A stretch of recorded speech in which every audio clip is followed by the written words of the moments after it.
السلام علیکم۔ اکثر ایسا ہوتا ہے نا کہ گھر میں سب کچھ ہوتا ہے، ہر طرح کی سہولت موجود ہے، لیکن دل میں سکون نہیں ہوتا، ایک عجیب سی بے چینی رہتی ہے۔ اگر یہ احساس جانا پہچانا لگتا ہے تو آج ہم جس موضوع کا جائزہ لے رہے ہیں وہ شاید بہت سے لوگوں کے لیے دلچسپی کا باعث ہوگا۔ ہم ایک آن لائن ذریعے میں بتائے گئے ایک روحانی علاج کی تفصیل میں جائیں گے جو اسی گھریلو بے سکونی کو ختم کرنے کا ایک راستہ بتاتا ہے۔ یہ جملہ گھر میں سب کچھ ہونے کے باوجود سکون نہیں ہے، واقعی یہ بہت سے گھروں کی کہانی ہے۔ باہر سے دیکھو تو سب ٹھیک لگتا ہے، لیکن اندر ہی اندر ایک کشیدگی، ایک انجانی سی بے چینی وہ چھپتی نہیں۔ مطلب چیزیں تو ساری ہیں، پر روح کو جو تسلی چاہیے وہ کہیں گم ہو گئی ہیں۔ چلیں دیکھتے ہیں کہ یہ ماخذ اس مسئلے کی تہہ تک کیسے جاتا ہے۔ تو پہلے یہ سمجھتے ہیں کہ یہ بے سکونی آخر ہے کیا۔ ماخذ کے مطابق یہ صرف ایک احساس نہیں ہے، اس کی باقاعدہ کچھ نشانیاں ہیں، کچھ علامات ہیں جو گھر کے ماحول میں صاف نظر آنے لگتی ہیں۔ اور یہ ہیں وہ علامات، جیسے گھر میں ہر وقت کوئی نہ کوئی بیمار رہتا ہے، پیسہ آتا ہے پر ٹکتا نہیں، خرچوں کا پتہ ہی نہیں چلتا، چھوٹی چھوٹی باتوں پر بحث اور جھگڑے، کھانے میں برکت محسوس نہیں ہوتی، اور شاید سب سے تکلیف دہ چیز کہ گھر کے لوگ ایک دوسرے سے دور ہونے لگتے ہیں، ایک ہی چھت کے نیچے رہ کر اجنبی بن جاتے ہیں، بچوں اور والدین میں فاصلے بڑھ جاتے ہیں۔ ماخذ کہتا ہے کہ یہ سب صرف موڈ کی خرابی نہیں، یہ اس گہری بے سکونی کا ثبوت ہے۔ اچھا، تو سوال یہ ہے کہ ان سب چیزوں کے پیچھے آخر وجہ کیا ہے؟ کیا یہ سب صرف نفسیاتی ہے یا اس کی کوئی گہری وجہ ہے؟ اب یہاں سے بات اور دلچسپ ہو جاتی ہے، کیونکہ یہ ماخذ اس کی وجوہات کو مادی دنیا سے ہٹ کر روحانی دائرے میں ڈھونڈتا ہے۔ ماخذ کے مطابق اس بے سکونی کی سب سے بڑی وجہ ہے نظر بد، یعنی بری نظر۔ یہ وہ منفی قوت ہے جو کسی حسد کرنے والے یا برا چاہنے والے کی طرف سے آتی ہے اور گھر کی خوشیوں، برکتوں سب پر اثر انداز ہوتی ہے۔ اور یہ کوئی نئی بات نہیں، یہ تصور تو دنیا کی کئی ثقافتوں میں پایا جاتا ہے۔ لیکن سوال یہ ہے کہ آخر ہم اس نظر بد کا شکار اتنی آسانی سے کیوں ہو جاتے ہیں؟ تو ماخذ اس کا جواب یہ دیتا ہے کہ نئے دور میں اس جدید معاشرے میں ہمارا روحانی دفاع یعنی اسپرچول ڈیفنس کمزور پڑ گیا ہے، اور اسی وجہ سے یہ منفی اثرات ہم پر جلدی حاوی ہو جاتے ہیں۔ یہ ایک سوچنے والی بات ہے کہ کیا واقعی ہم روحانی طور پر پہلے سے کمزور ہو گئے ہیں؟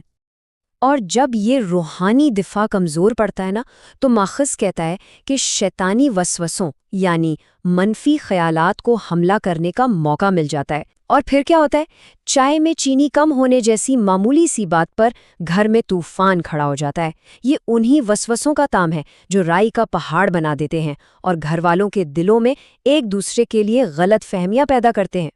تو مسئلہ بھی سمجھ آ گیا اور اس کی وجہ بھی۔ اب آتے ہیں حل کی طرف۔ اور اچھی بات یہ ہے کہ یہ ماخذ صرف مسئلہ بتا کر چھوڑ نہیں دیتا، بلکہ اس کا ایک بہت خاص اور ان کے مطابق بہت طاقتور روحانی حل بھی بتاتا ہے، ایک ایسا عمل جو ان منفی اثرات کو توڑنے کے لیے بنایا گیا ہے۔ اس عمل کی بنیاد 3 چیزوں پر ہے: قرآن کی طاقت، پانی کی پاکیزگی اور سورج کی روشنی۔ کتنا خوبصورت امتزاج ہے نا! اللہ کا کلام اور قدرت کی یہ عناصر مل کر ایک روحانی علاج تشکیل دیتے ہیں۔ ٹھیک ہے، تو اب دیکھتے ہیں کہ اس عمل کو کرنا کیسے ہے، مرحلہ وار، کیونکہ صحیح طریقے سے کرنا ضروری ہے تاکہ اس کے پورے فوائد حاصل ہو سکیں۔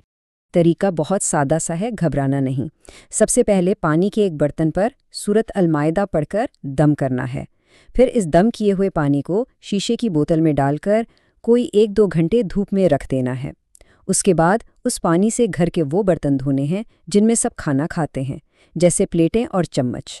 دھوتے وقت جو استعمال شدہ پانی ہے اس کو ایک الگ برتن میں جمع کرتے جانا ہے، اور آخر میں اس جمع کیے ہوئے پانی کو کسی پودے میں یا کسی صاف ستھری جگہ پر ڈال دینا ہے۔ ماخذ کے مطابق سب سے اہم چیز نیت اور احترام ہے۔ یہاں 2 باتیں خاص طور پر یاد رکھنے والی ہیں۔ پہلی بات تو یہ کہ اس پانی کا احترام کرنا ہے، یعنی اسے نالی میں ہرگز نہیں بہانا۔